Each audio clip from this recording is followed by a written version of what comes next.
the hell just happened? That fourth quarter went to banana land. It was pure chaos here in the Tax Slayer Gator Bowl. And the Cats, they did not come out on top, unfortunately. I'm Nick Roush. He's Adam Luckett. This is Rapid Reaction presented by FanDuel Sportsbook. Promo code personnel, $150.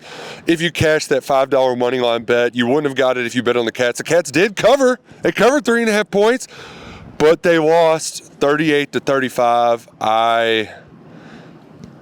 That was nuts.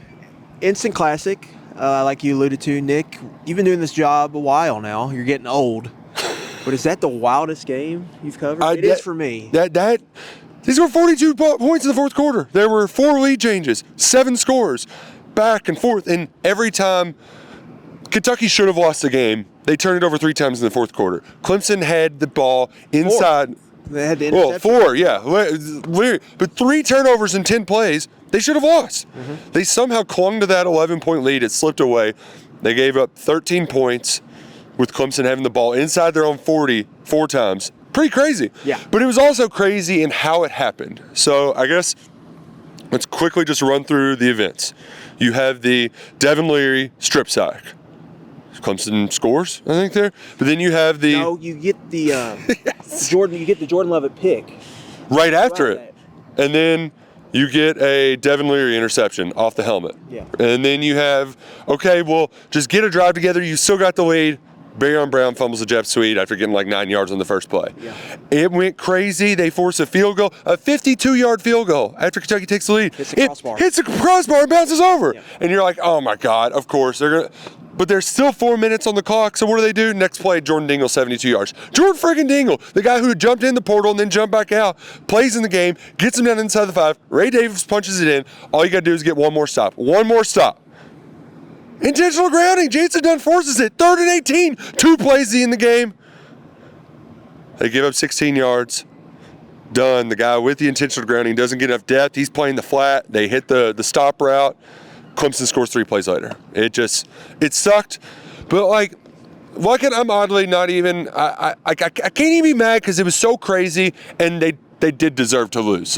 They deserve to lose. You can't turn it over that many times in the fourth quarter against a team like Clemson and expect to win. I know a lot of people are going to talk about that 3rd and 18 about how bad the defense was. Defense was pretty good. So I'm not gonna focus too much on that. But if you turn it over that many times like it and you aren't efficient, you're not going to win football games. Yeah, I think we saw the story of the 2023 Kentucky football team play out for 3+ hours here at EverBank Stadium. I mean, right? Offense is not efficient. They cannot move the ball. They can only score if they get explosive plays. And sometimes they're really damn good at that. And you see the potential, especially with the passing game. And Ray Davis has become this kind of unbelievable explosive play back. I don't think really anybody saw that coming. And then you've seen the problems that the defense has had all year. At times they look really good. And at times their coverage has been a bad problem all year. Especially on 3rd and longs. Injuries caught up to them here.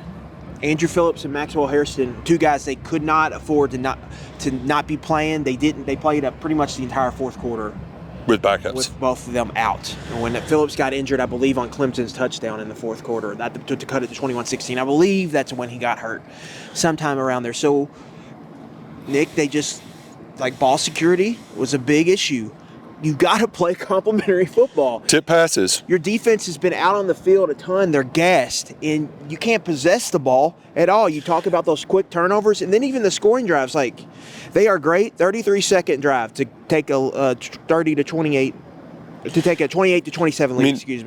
And then a 1-minute 41-second drive to take a 35-30 lead. They can't possess the ball. 3 and out or quick touchdown. Clemson ran 80 plays. Kentucky ran 51. That defense was gassed late. But despite being gassed, they did play well. They sacked Cade Klubnik 8 times with 6 different guys. They had 3 more quarterback hurries. I mean, they forced 2 intentional groundings. Yeah, I think you saw, some guys for next year. You saw some pass rushing juice. From Tyrese Fearbury, Yeah. It's 2 games in a row where I thought Weaver really flashed and played well. I thought Jansen Dunn, that sack he had, They send him on the corner blitz. He makes him off a miss. He gets Klubnik on the ground. It was, the guy gets the throw off, but it was a clear grounding call. Yeah. You did some good things, but offensively, you cannot turn the ball over like that. You just cannot. I think some of those were on Leary. Clemson's got a good pass rush. Offensive line gave him some time. You got to get the ball out. You can't take the sacks and the sack fumbles. You can't throw interceptions. But this is just what this team was, man. It's like you can see that this team has top 20 potential, but they just underachieved pretty much all season. And then, like, they made plays today, and they could have won the game. I don't want to be too hard on them, but like when the chips were on the line this season, the Louisville game was an aberration. Mm-hmm. The rest of the season is what we kind of saw from this team, which is they just couldn't make the plays. And I wonder, Nick, like, this program had an identity for a long time, right? That identity's not here anymore. Run the damn ball. Mainly because the offensive line, they just don't have it what they used to have. Mm-hmm. And so they're trying to find a new identity. And there's growing pains. Maybe there's growing pains with that. And I think I think the offense probably, if you're gonna play the blame game, I think they probably have a little bit more of the blame you could put on them. But like defensively, I think the criticism's fair here. Why are you playing that far off? But more so, why all season was the coverage this bad? I mean, the pass coverage was bad all year. And pass coverage being bad, I think, is more of a like just not executing. If it's 3rd and 18, and I've got 8 sacks on the day, and Big Deion Walker's down there. Why? I'm not Greg Williams, Dr. Heat, bring on the blitz. Like, there's not any rational-minded play caller that would decide to blitz right there on 3rd and 18 because you've got 2 plays to keep them in front of you. They backed off too far. And hell, the nickel didn't back up far enough, right? It's covered. So, like, I know there's a lot of, like, Brad White, 3rd and 18, blah, blah, blah. Man, that didn't lose them the game. That played a role in it, but that did not lose them the football game. The turnovers and then penalties, another microcosm of the year. They had a chance to put a dagger in them. We got a wonderful Barryon Brown performance. He was the MVP for Kentucky of the game, had a rushing touchdown, had the big 60-yard receiving touchdown that retook the lead in the 4th quarter, had the return touchdown. And here's the thing. I've looked at luck in the 3rd quarter after that return touchdown. Kentucky gets a stop. They're moving the ball on offense. I said, man, they might just blow them out. And what happens? You get an end around to Barryon from about the 30-yard line to the other 30-yard line. It was a 20-yard gain. It was a big chunk play. Holding face mask call on Jordan Dingle. Instead of Kentucky having the ball in the Clemson 30, driving. It was in the they were 4 yards from a red zone possession. Yeah. Instead of scoring a touchdown to go up, I guess that would have been 28-10 or. Yeah. Bare minimum, you're probably getting a field goal. And going up 14 points. Going up 2 touchdowns middle of the 3rd quarter. With a team that had to dink and dunk their way down the field. Instead, you get a penalty, you move all the way back to the 30, and then your punter shanks it. He doesn't even get it to where the Barryon Brown play ended, right? It didn't work. They had too many of these, let's take 1 step forward, 2 steps back. Yeah. 1 step forward. I mean, they're electric sliding all year long. It's electric. Boogie, woogie, woogie. And instead, it's just too many costly mistakes because they had so many opportunities. They played well at times. And you know what? You do got to give them a lot of credit because I thought they were dead 7 times in that 4th quarter. Yeah. They should have been dead. But they kept coming back. They had explosive plays. And for me, the part that really I'd like for any of you watching take away, I know you're frustrated with the way the final possession ended. The Kentucky defense is the only thing that kept them in that football game. They played very well. They kept Clemson in front of them, 4.6 yards per play. I mean, Clemson couldn't do a whole lot at all. The defense kept them in the game in spite of the offense's mistakes, but they couldn't deliver the final haymaker, right? They couldn't land it. Yeah. They swung and they missed. Yeah, I think just rewind a little bit. I want to get back to now. Correct me if I'm wrong, Nick. I believe Mark Stoops or Brad White in the press conference said we had a call to kind of protect the corners. Yes, he mentioned that we did some things to protect them. These are not young corners that are freshmen. These 3 guys they have behind those guys are guys they went out and got in the transfer portal. Chanson Dunn, third year of college football from Ohio State. Jordan Robinson, 3rd year. J.Q. Hardaway, 2nd year, but has played 300-plus snaps, I believe, for you this season. That's my biggest issue. Why are you...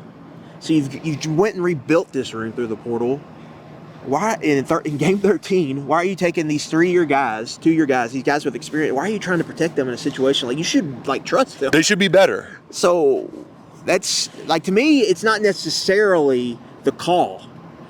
To me, kind of the criticism is just the roster building, the development. What is going on where it's oh no, we got to protect these guys right now in game 13. That's more of the indictment to me. And then I think you hit the nail on the head. I think landing the knockout blow has been a problem. And then the one part you don't mention, though, in that, okay, you get the penalty. Penalties happen. It's football. Yep. And so Clemson gets the ball back. Nick, you get a first down sack by Octavius Oxendine, knocks them out of field goal range. 2nd and 18, 3rd and 18. You get a false start, 3rd and 23. Just get off the field there, get the ball back. Offense has the ball back with 17 minutes left to go in the game, up 11. Then you get another chance at the knockout blow.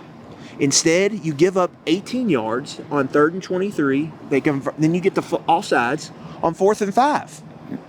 Yeah. Those are high leverage situations. These are winning moments in the football game. They just didn't make many of those plays all year. This was an all year thing, and it's not just offense, defense, special teams. I think it's all the way around. You get a lead. Right, you get a 1-point lead, you give up a big kickoff return. Yeah. So Clemson goes 3 and out, but they're in range. So then they take the lead back with a 52-yarder. It is all 3 phases. They're just not playing winning, complementary football, and they're not making the plays when it comes. All right, the chips are down. We got to make the plays right now. They just haven't really done it all year, and I think that's the most frustrating part about this whole season. Yeah. When you look back at the toss-up games, your season is determined by the toss-up games. They just didn't make the high leverage plays when they needed to make them, and it played out here. If you were going to write a play about the season, that would be pretty close. Well, and then to it. Yeah, as you were talking about too, I forgot about, it wasn't just the 3 turnovers that the Kentucky offense had in the 4th quarter. It was the 3 and outs in the 3rd quarter too, where they're just put a long drive together. They couldn't do it all year. And here's something, the hamster wheels in my head were turning when you were talking there like it. Long term, winning that football game might have been bad for this program.